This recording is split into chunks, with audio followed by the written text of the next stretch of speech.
He was 44 years old, and he had just buried his father, and what the old man left him was 160 acres of rimrock nobody in the valley would have taken as a gift. No creek, no timber worth cutting, no grass a cow would linger over, just wind, stone, and sky.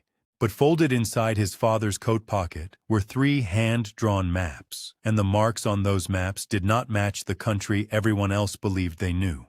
Stay with me on this one, and tell me down in the comments where you're watching from tonight, because the story of Benjamin Tanner and Coyote Bench is the kind you settle in for by a warm lamp, the kind that begins with a worthless piece of ground and ends somewhere altogether different.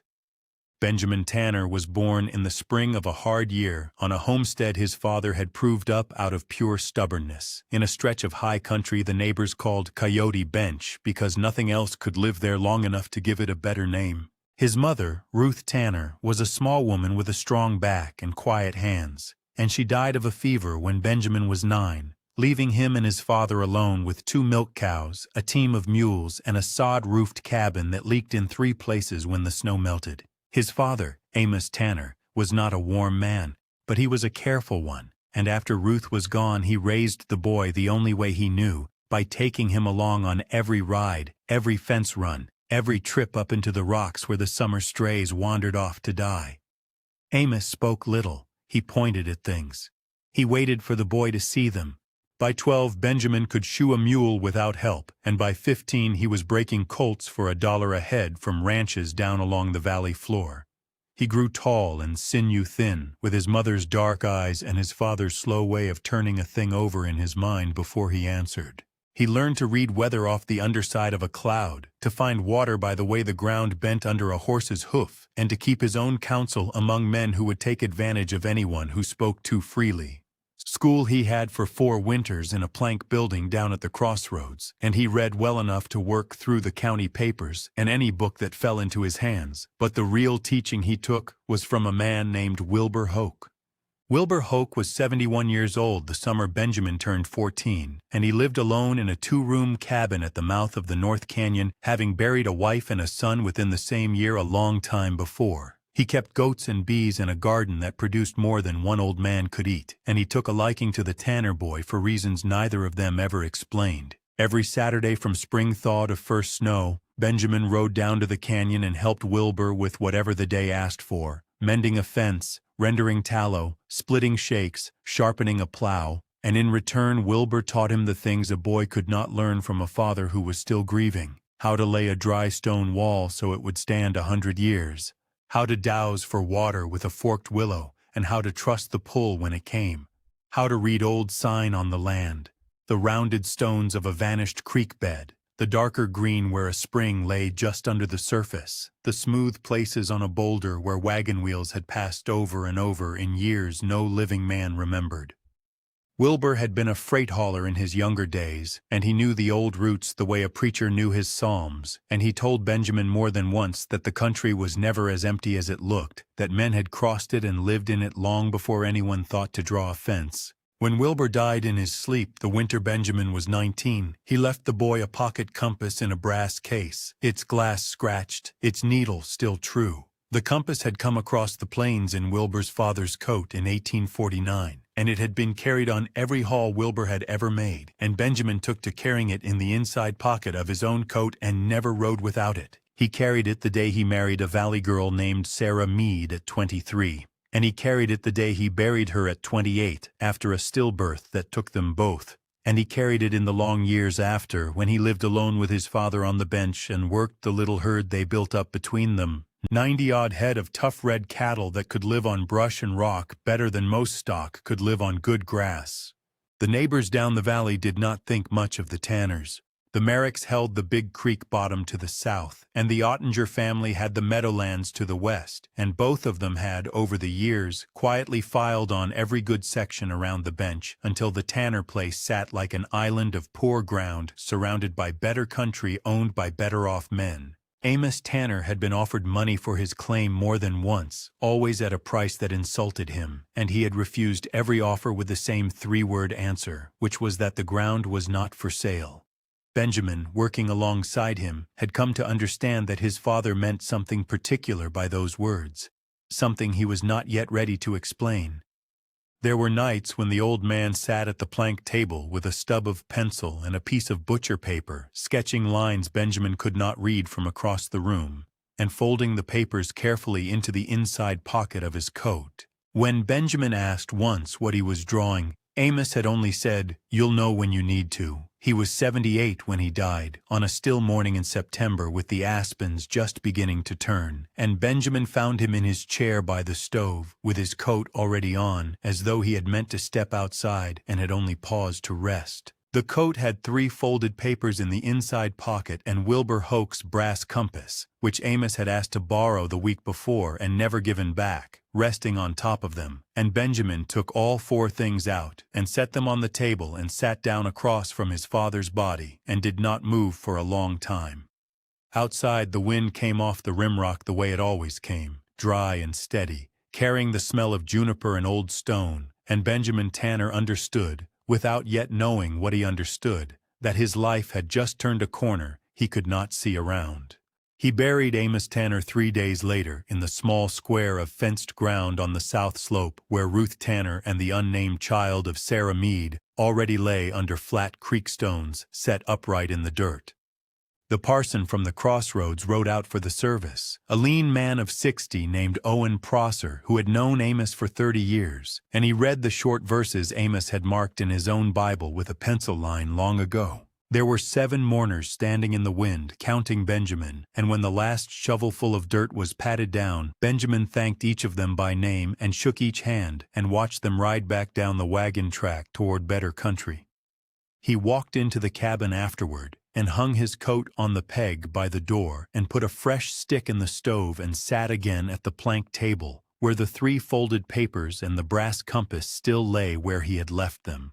The letter from the county came the following Tuesday, brought up by a boy on a bay pony who would not dismount. It was a plain sheet folded twice and sealed with a dab of red wax, and inside it, in the tidy hand of a clerk named Elmer Batts, was a notice that the taxes on the Tanner claim stood at $42.18 unpaid from the previous 2 seasons, and that a further assessment of $19 would come due at the turn of the year, and that the office of the county recorder would be glad to receive payment or, in the alternative, to entertain any offer for the parcel that might be brought forward by an interested party. Benjamin read the notice twice and folded it and set it beside the maps. He had, in a tin box under the floorboard beneath the stove, $63 and a few coins, and a note of hand from a rancher down the valley for another 11 owed on last year's colts. It was enough to pay what was due, and no more. The interested party arrived that Friday in the shape of Harlan Merrick, who ran the creek bottom to the south with his 2 grown sons and who had been trying to buy the bench off Amos for the better part of 20 years. Harlan Merrick was 59 and heavy in the saddle and always spoke as though he were doing a man a favor by opening his mouth, and he sat his gray horse in the yard without dismounting and looked past Benjamin at the cabin and the Rimrock behind it and named a figure of $400 for the whole 160 acres, cash on the barrelhead, papers signed by the end of the month. He said it the way a man might mention the weather. He said Amos had been a stubborn old fool, and that he meant no disrespect by saying so, and that Benjamin was a sensible man and would see the sense of it, and that $400 was a great deal of money for country that would not carry a goat through a hard winter. Benjamin stood in the yard with his hands in his coat pockets and let him finish, and then he said quietly that the ground was not for sale. Harlan Merrick's mouth thinned. He said Benjamin would think better of it by spring. He said the offer would not stand forever, and that when it was withdrawn there would be no other, and that a man alone on poor ground with taxes owing was a man walking toward a cliff in the dark. Then he reined his horse around and rode out of the yard without looking back, and the 2 sons who had waited at the gate fell in behind him in silence. And Benjamin watched the 3 of them go down the wagon track and out onto the flats until they were only 3 small shapes moving against the pale grass. He went back inside and put the kettle on and sat at the table with the 3 folded papers under his hand and did not open them yet. He rode out onto the bench the following morning before first light, with the compass in his coat and the 3 maps folded inside a square of oiled canvas and a day's food in a flour sack tied behind the cantle. His horse was a short-coupled bay gelding named Cutter, 12 years old and sound, and the 2 of them had been over most of the 160 acres together at one time or another, though never with any particular purpose beyond gathering strays or mending a length of drift fence. The wind came up off the valley as the sky grayed, and the Rimrock stood above him to the north, the way it had stood every morning of his life, a broken wall of ochre stone rising 200 feet out of the sagebrush and running east and west as far as a man could see from the cabin door. He put Cutter to the game trail that switched up through the talus and let the horse pick his own way, and did not look back at the cabin until he was on the top, and then he stopped and turned in the saddle and looked down at the little square of roof and the corrals and the fenced graves and the wagon track running south toward the Merrick place, and it all looked very small and very far away. The country on top of the Rimrock was another country altogether. It ran back from the edge in long sagebrush flats broken by outcrops of the same ochre stone, and there were shallow draws that held nothing but wind, and there were stands of stunted juniper twisted by weather into shapes that looked almost human in the half-light. Benjamin had ridden it 100 times and knew it to be worthless, which was the word the men down the valley used for it, and which he had used himself without thinking. There was no water on it that anyone knew of. There was no grass on it a cow would cross the flats to reach. It was the kind of country a man rode across to get somewhere else, and no one had ever counted it as anything but the wall behind the Tanner claim. He unfolded the first of the 3 papers in the shelter of a juniper and held it flat against his thigh and studied it in the growing light. It was drawn in his father's careful hand, in pencil rubbed smooth in places by folding, and the lines on it did not match the country he saw around him in any way he could immediately make sense of. There were curves that might have been draws, and there were small crosses that might have been anything at all, and along the edge, in Amos Tanner's cramped script, were the words, "From the split stone, 300 paces north by the needle." Benjamin took the brass compass out of his coat and opened it and watched the needle settle, and he felt, for the first time since his father had died, something in his chest that was not grief, but the beginning of a question. He rode east along the rim first, keeping Cutter at a walk, and looked for a split stone. There were 100 stones on the flat that were cracked or broken, but none that answered to the word split in the particular way a man might mean it if he were drawing a map for someone to follow. Benjamin had learned from Wilbur Hoke that a man who marks a landmark on a map means a landmark that cannot be mistaken for any other, and so he did not stop at the first cracked stone or the second. He rode for 2 hours along the rim, watching the shadows shorten and the light come full onto the ochre stone, and at last, near a bend where the rim turned south around a shallow bay of sagebrush, he saw it. It was a single boulder the size of a small wagon, set apart from the outcrops, and it was split cleanly down the middle as though a great axe had come down on it, and the 2 halves stood a hand's breadth apart, with sage growing up between them. He dismounted and tied Cutter to a juniper and walked around the stone twice. It was the only stone of its kind on the whole of the bench top. He took out the compass and set it on the flat top of the near half of the boulder and waited for the needle to settle. Then he walked north from the split, counting his paces aloud in the way Wilbur had taught him, 1 pace to a stride of a full man's step, and he held the compass in his hand as he went and corrected his line by it every 20 paces. The ground fell away gently for the first 100 paces, and then rose again in a low swell of sage, and at 240 paces he came to the lip of a draw he had never seen from any other angle, though he had ridden past its mouth a dozen times without knowing it was there. It was a narrow crease in the rock, no more than 6 feet wide at its opening, hidden between 2 outcrops that from any distance appeared to be a single unbroken wall. He stopped at the lip and looked down.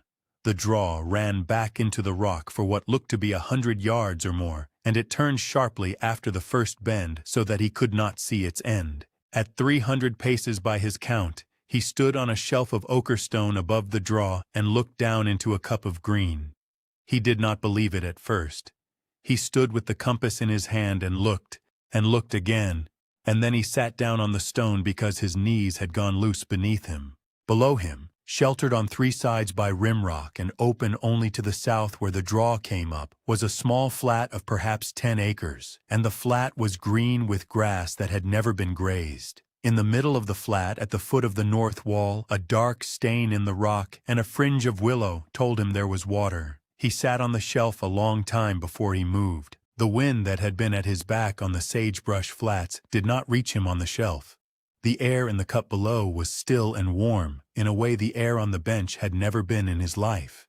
He got up finally and went down into it, picking his way over the loose stone at the edge of the shelf and following the draw around its bend to the mouth of the little pasture. The spring came out of the north wall in a slow, steady flow, no thicker than a man's wrist, and gathered itself into a pool the size of a wagon bed before running off through the willows and losing itself in the sand at the lower end of the flat.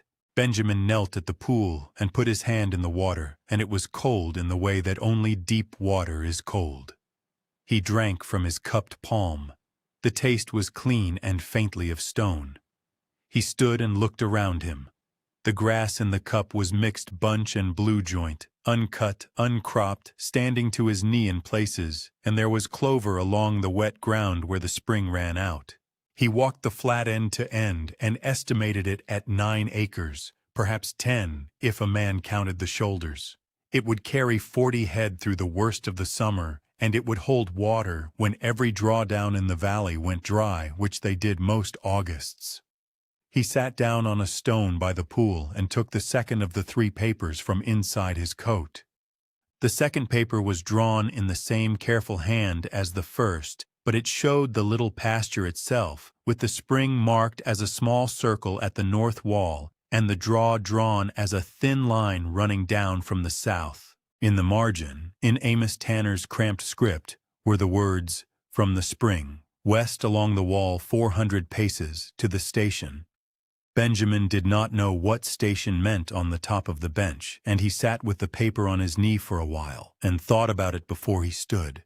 He walked west along the base of the north wall, keeping his pace even and counting under his breath as before. At 380 paces, the wall bent inward, and at 400 paces he came around the bend and stopped. Set back against the rock, half sunk into the ground and half fallen in on itself, was the remains of a building. It had been built of logs, squared with an adze and chinked with mud and grass, and the roof had gone in long ago, and the door was gone, and one wall stood only to the height of a man's waist. But the 2 end walls stood almost to their eaves, and the great fireplace of dry-laid creek stone still stood at the west end, and the tie-rail out front, of peeled pine set into stone footings, still stood as well, worn smooth on the top by the halters of horses long dead. Behind the building, in a low place, was the foundation of a smaller structure that had been a barn or a wagon shed, and near it the iron rim of a wagon wheel lay half buried in the grass. Benjamin walked slowly around the ruin and understood, with a slow rising clearness, what he was looking at. It was a freight station. It was one of the old freight stations from the days before the railroad had come into the valley, when wagons had crossed the country by whatever ways they could find water and shelter. He stood in front of the fallen door and thought of Wilbur Hoke, who had hauled freight in his younger days, and he took the brass compass out of his coat and held it in his hand and did not open it, only held it because there was no direction he needed just then that the compass could tell him. He stood at the fallen door a long while, and the sun climbed over the rim behind him and put a warm hand on the tumbled walls. And after a time he took the third of the 3 papers from inside his coat and unfolded it on the flat top of the tie rail.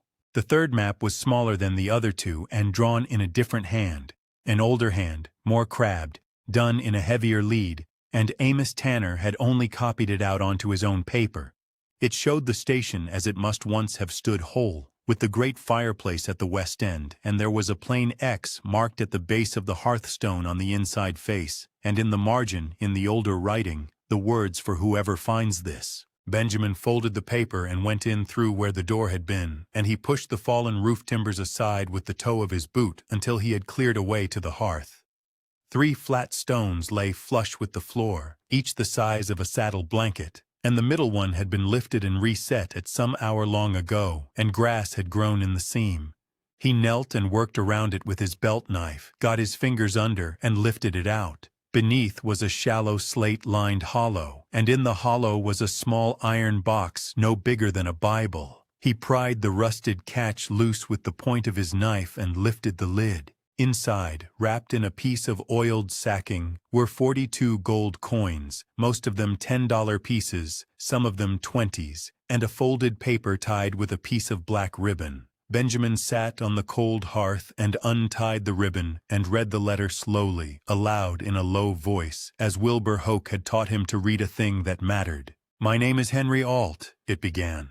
"I was born in Ohio in 1811 and came out with wagons in 49 and kept this station for the freight company from 56 to 72, being 16 years, and I lived here alone the last 9 of them by myself after my wife Mary went home in the winter of 63, and after the company gave up the route in 72 and let me have the buildings for the small back pay that was owed. I have kept these coins put by against a hard year, and no hard year came. And now I am 71, and my hands are not what they were, and I mean to walk out in the spring and go down to my sister in Kansas, if the Lord spares me the winter. If I do not, this is for whoever finds it. I hope you are a young man with work ahead of you, and I hope this ground has been kind, and I hope the spring still runs. Signed, Henry Ault, this 15th day of October, 1882. Benjamin folded the letter along its old creases, tied the black ribbon around it again, and sat a long while on the cold hearth with the iron box open on his knee, and the coins bright against the oiled sacking, and he thought of a man he had never seen sitting in that same place with the same stones under him, and the same wall of ochre rock at his back, writing plainly and without pity for himself, hoping only that the spring would still run. 2 winters have passed since that morning on the bench. The taxes were paid in the fall of the first year with 2 of Henry Ault's $10 coins carried down to the county recorder's office in Benjamin's coat pocket, and the clerk Elmer Batts had counted them out on the counter and given a receipt in his tidy hand, and asked no questions about where such coins had come from on poor ground. The little pasture has carried 40 head each summer as Benjamin judged it would, and the spring has not slackened through any August, and the willows have thickened along the run. The station has a roof again, put on with pine cut from the North Canyon and hauled up the game trail with the help of Owen Prosser's nephew and a man named Josiah Vetter, 51, a stonemason from the crossroads who set the fallen wall back up in 3 days of patient work and would take only a meal and a colt in trade. The tie rail out front still stands. Harlan Merrick has not ridden into the yard again, though his 2 sons have passed on the wagon track and lifted a hand in greeting, which is more than they used to do. On this evening Benjamin stands in the doorway of the station, which is now a line camp for the upper range, with the sun going down red over the western outcrops and Cutter cropping grass at the tie rail. On the mantel of the great fireplace, set side by side on the squared pine shelf he cut and pegged in himself, are 2 objects. One is Wilbur Hoke's brass compass in its scratched case, laid open so the needle can settle. The other is Henry Ault's letter, folded in its ribbon, kept behind a small pane of window glass Benjamin salvaged from the fallen east wall. 2 men who never met, who each buried what they loved and went on working the ground anyway, and who each left something for a boy they never got to see grow up.